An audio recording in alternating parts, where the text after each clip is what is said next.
Volodymyr Zelenskyy says the message is simple.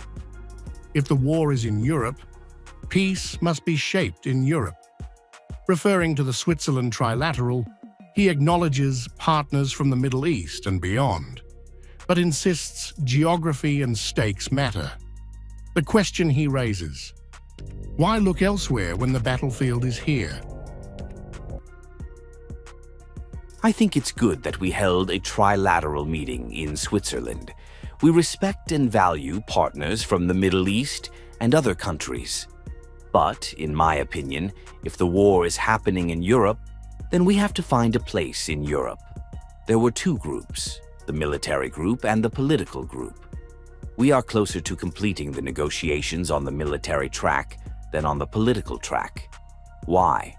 Because the military in the trilateral format talked about how to develop a mission to monitor the ceasefire when it is established, when the political direction opens up these opportunities.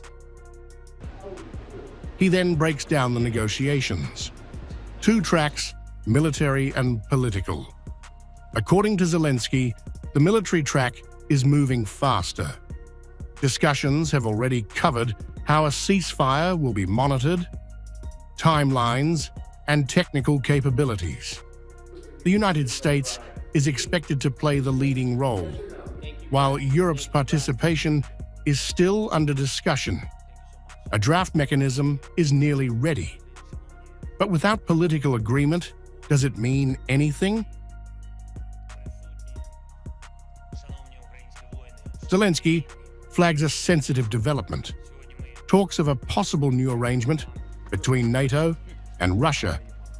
His concern is direct. Ukraine's potential place in NATO must not be decided without Ukraine. He warns that decisions could be made behind Kyiv's back, and if surprises come, Ukraine will respond. I know that the Americans, and perhaps some Europeans, are discussing a new document with Russia, between NATO and Russia. When they have such a document, they will be able to discuss everything. But it is important for me that they discuss our potential place in NATO with us. Not only with the Russians, with us, because it concerns us. Although they can do it without us. Maybe we don't know something. In any case, we will react to surprises if they come.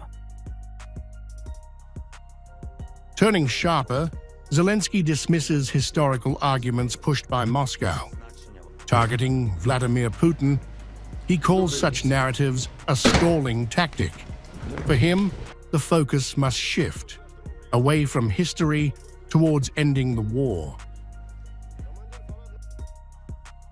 I don't need all this historical shit to end this war and move on to diplomacy, because it's just a stalling tactic. I've read as many history books as Putin, and I've learned a lot. I know more about his country than he knows about Ukraine, simply because I've been to many cities in Russia, and I've known many people there. He's never been to Ukraine so many times. He's only been to big cities. I've been to small cities. He goes further, framing it personally. Zelenskyy claims he understands Russia deeply, its cities, its people, its mindset, arguing Putin does not understand Ukraine the same way. It's not just strategy, it's perception shaping the conflict. From north to south, everywhere. I know their mentality. That's why I don't want to waste time on all this stuff. That's their business. They decided to have this system.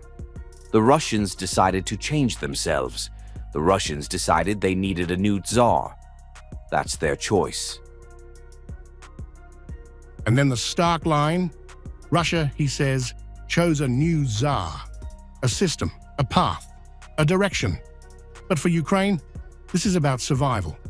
His bottom line, no distractions, no delays, only one goal remains: to end the war quickly. The lingering question, who ultimately decides how it ends?